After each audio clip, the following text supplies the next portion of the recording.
My name is Tyler Coleman, 36 years old, and I'm the credit bureau analyst who discovered my wife had been opening credit cards in my name and destroying my credit score.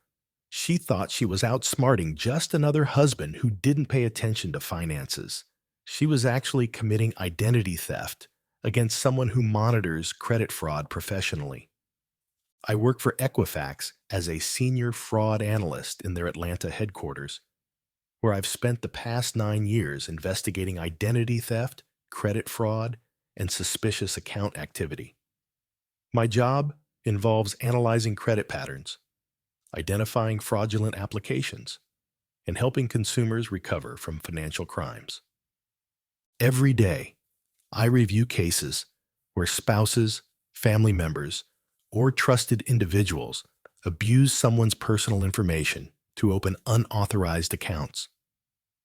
I've seen thousands of cases where people's lives were destroyed by identity theft committed by the people closest to them. I never imagined I'd become one of those cases myself. I'd been married to Melissa for 5 years when I started noticing small changes in our financial situation that didn't add up. Bills were arriving for services I didn't remember authorizing. Our joint account balance was lower than expected, and Melissa seemed increasingly secretive about money. For 4 years, our marriage had been financially stable. We both worked good jobs. Melissa as a marketing coordinator for a luxury car dealership, and we lived within our means in a nice apartment in Buckhead. We'd been planning to buy a house, and I'd been monitoring both our credit scores carefully to ensure we'd qualify for the best mortgage rates. My credit score had always been excellent. 780, 800 range, no missed payments, low utilization ratios. That's why I was shocked when I received a credit monitoring alert that would change everything. The alert came on a Tuesday morning in September. New account opened. Chase Sapphire Reserve credit card. Credit limit, $15,000. I stared at the notification on my phone, confused. I hadn't applied for any new credit cards. My existing cards were sufficient for our needs, and opening new accounts would have been counterproductive to our mortgage planning. I immediately logged into my Chase account to investigate. There it was, a Chase Sapphire Reserve card in my name, opened 3 days earlier with a $15,000 credit limit. The application showed my correct Social Security number, date of birth, and employment information, but I definitely hadn't applied for this card. I called Chase's fraud department immediately. Mr. Coleman, our records show the application was submitted online using your login credentials, the representative explained. The card was approved and expedited to your registered address. What address? 1247 Peachtree Street, Atlanta, Georgia. That was our address, but I hadn't received any new credit card. Was there anything unusual about the application? I asked. The applicant requested expedited delivery to a specific pickup location rather than standard mail delivery. Someone had used my identity to apply for a credit card and arrange to pick it up somewhere other than our home. That evening, I confronted Melissa about the mysterious credit card application. Melissa, did you apply for a Chase credit card in my name? She looked genuinely confused. Why would I apply for a credit card in your name? Someone did. I got a fraud alert this morning. That's terrible. Identity theft is so common now. You should report it immediately. Her reaction seemed authentic, concerned, supportive, appropriately outraged about the potential fraud. But something nagged at me. Melissa knew all my personal information, had access to our computer, and understood our financial situation well enough to complete a convincing application. I decided to conduct a thorough review of my credit reports from all three bureaus, something I did quarterly anyway, as part of my professional responsibilities. What I discovered was alarming. In addition to the Chase card, there were two other recent credit inquiries I didn't recognize: American Express and Capital One, both from the past 6 weeks. But more concerning were the existing accounts I found that I didn't remember opening. A Nordstrom store card opened 8 months ago with a $5,000 limit. A Best Buy financing account opened 6 months ago with $3,000 in charges. A jewelry store credit line opened 4 months ago with $2,500 outstanding. Total fraudulent debt: over $25,000 across multiple accounts I'd never authorized.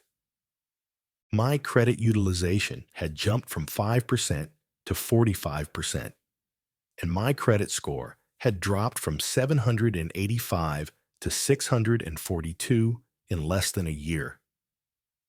Someone had been systematically using my identity to open credit accounts for months, and I'd been completely unaware because I'd trusted our household financial management to be transparent. Using my professional access to credit monitoring systems, I traced the application patterns for all the fraudulent accounts. All applications submitted online during weekday business hours, all using my correct personal information and employment details, all requesting expedited delivery or in-store pickup, all showing consistent IP address origins from locations near Melissa's workplace. The pattern was clear. Someone with intimate knowledge of my personal information was opening accounts during regular business hours and arranging to receive the cards at locations I wouldn't discover. I made a decision that felt like violating my marriage, but was necessary for protecting my financial future. I decided to monitor Melissa's activities without her knowledge. Using techniques I'd learned from investigating credit fraud cases, I began documenting any behavior that might indicate involvement in identity theft. I installed monitoring software on our shared computer to track internet activity and financial website visits. I began reviewing our mail more carefully, looking for credit card offers, bills, or financial communications that might be connected to fraudulent accounts.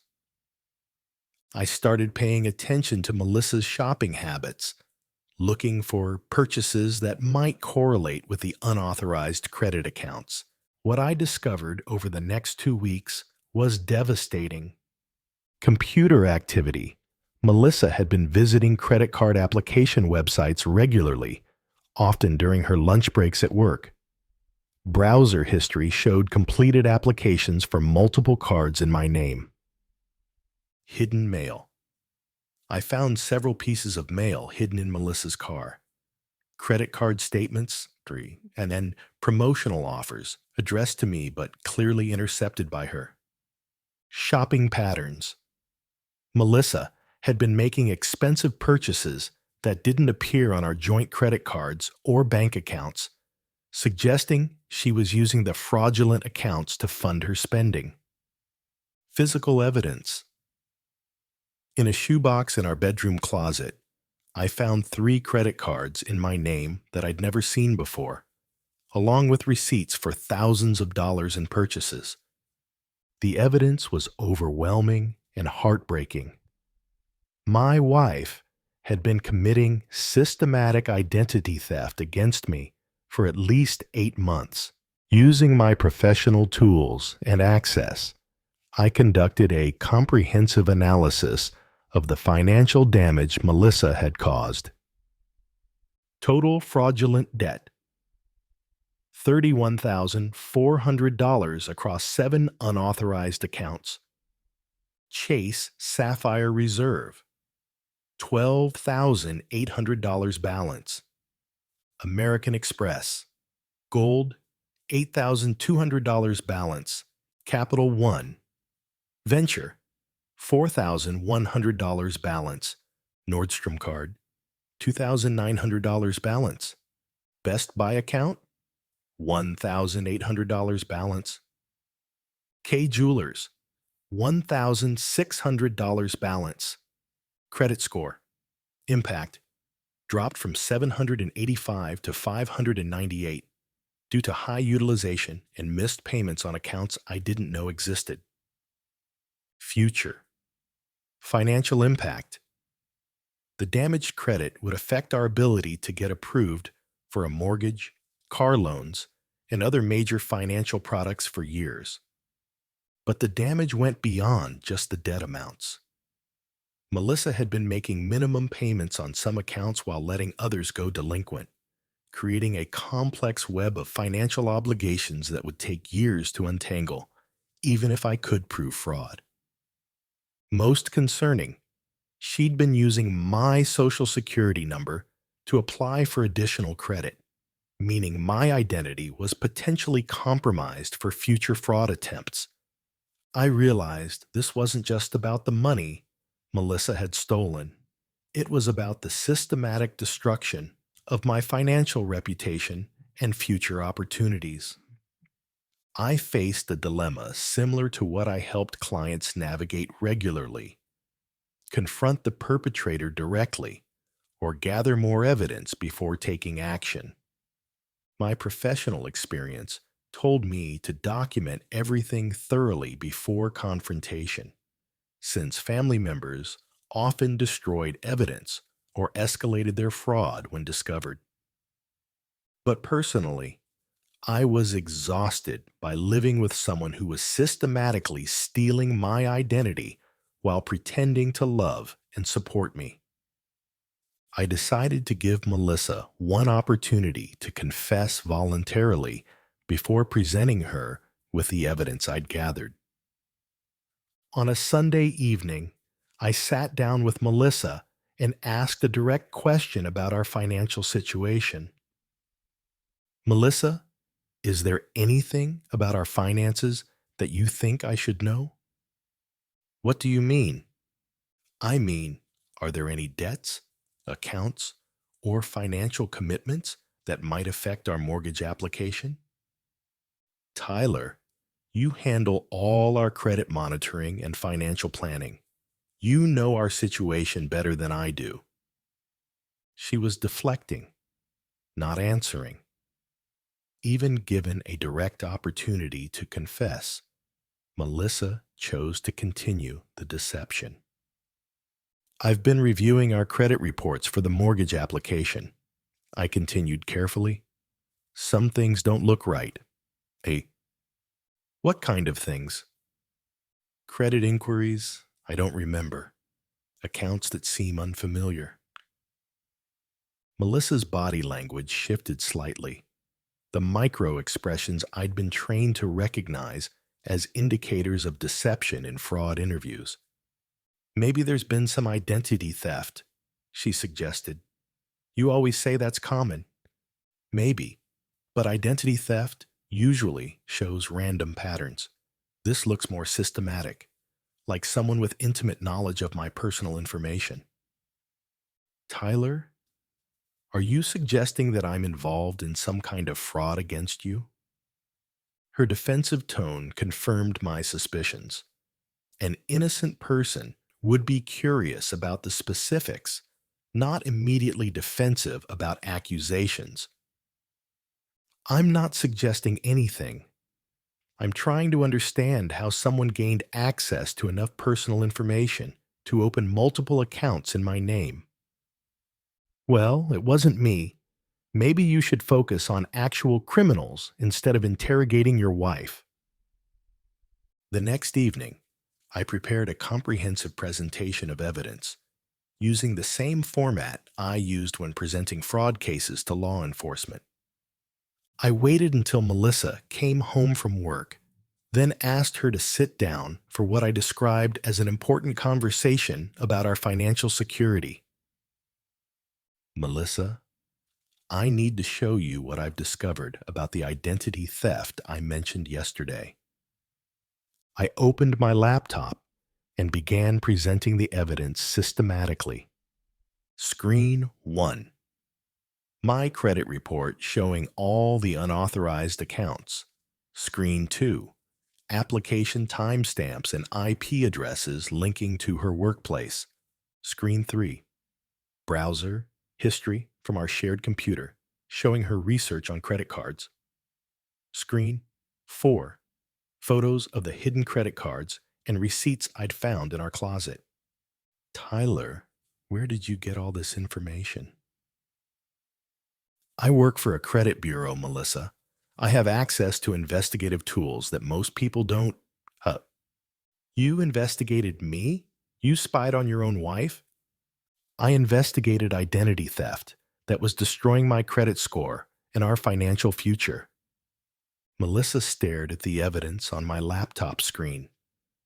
Comprehensive, undeniable proof of her systematic fraud. I can explain. Please do. Explain how you justified opening 7 credit cards in my name and running up $31,400 in debt while lying to me every day for 8 months. What followed was the most painful conversation of our marriage. Melissa's initial denials gave way to justifications, then finally to a partial confession that revealed the scope of her deception. I never meant for it to get this out of control, she began. It started with just one card for a work wardrobe emergency. Which emergency required $12,800 in charges? The Nordstrom card was for clothes I needed for client meetings. The jewelry was for our anniversary. The electronics were supposed to be gifts for you. Melissa, you stole my identity to buy me gifts with my own credit? I was going to pay everything off before you noticed. My commission checks were supposed to cover the payments. But instead of paying them off, you opened more accounts. When the first payments were due, I didn't have enough money. I thought if I got another card, I could make the minimum payments until my commissions improved.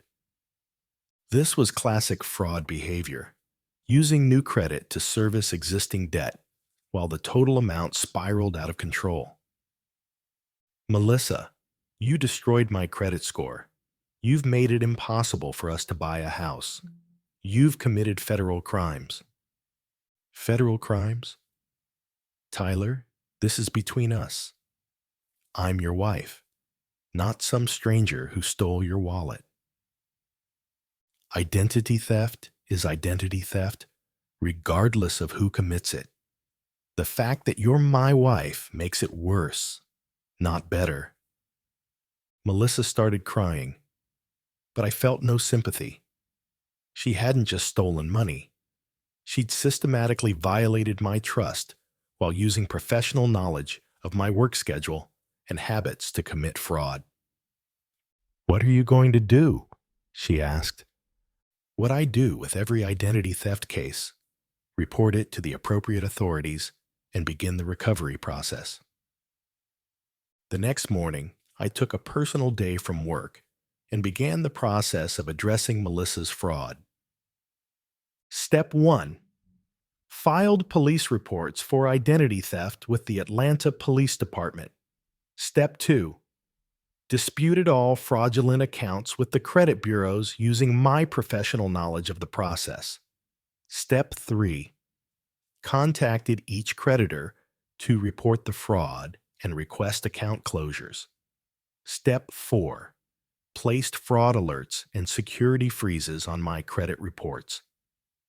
But because Melissa was my spouse and had access to all my personal information legitimately, proving fraud was more complex than typical cases. Several creditors initially refused to close the accounts, arguing that spouses had implied authority to use each other's credit information.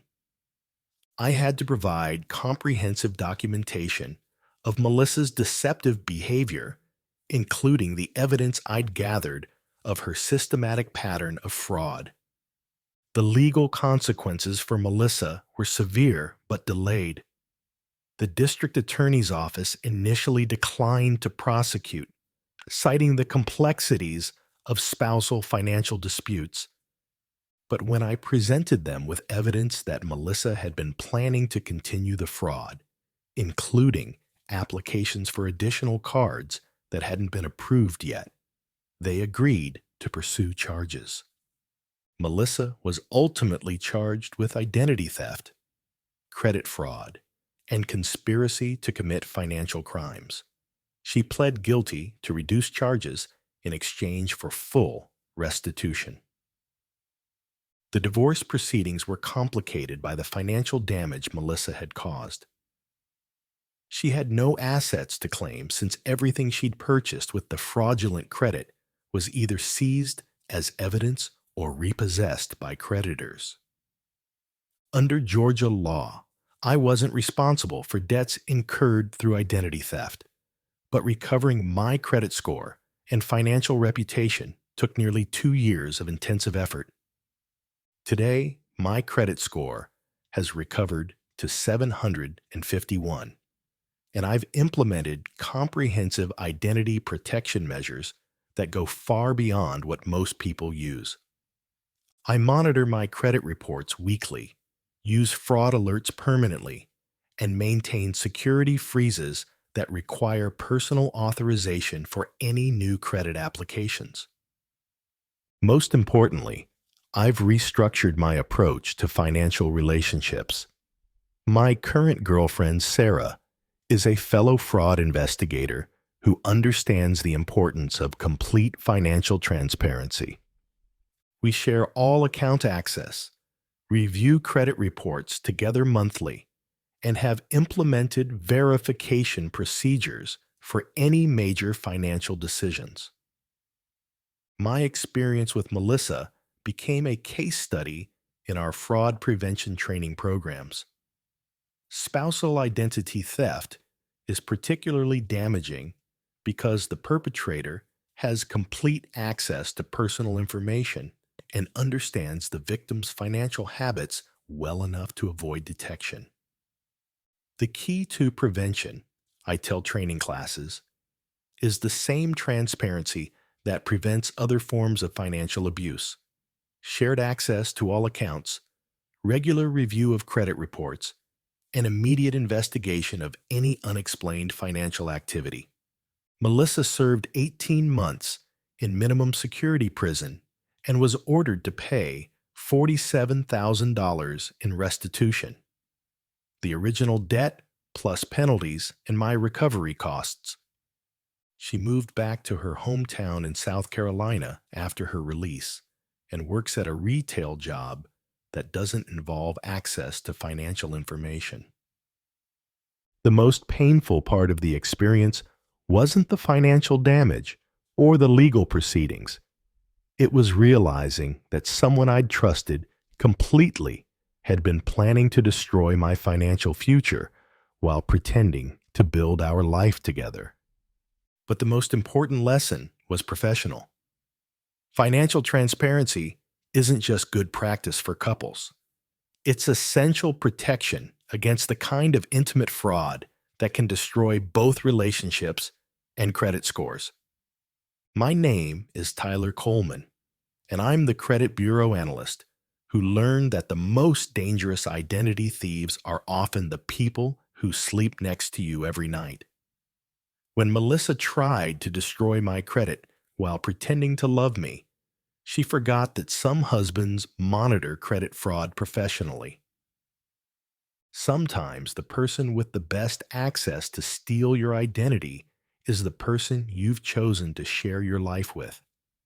But sometimes the person best equipped to catch financial fraud is someone who investigates it every day, even when the perpetrator is sitting across the breakfast table.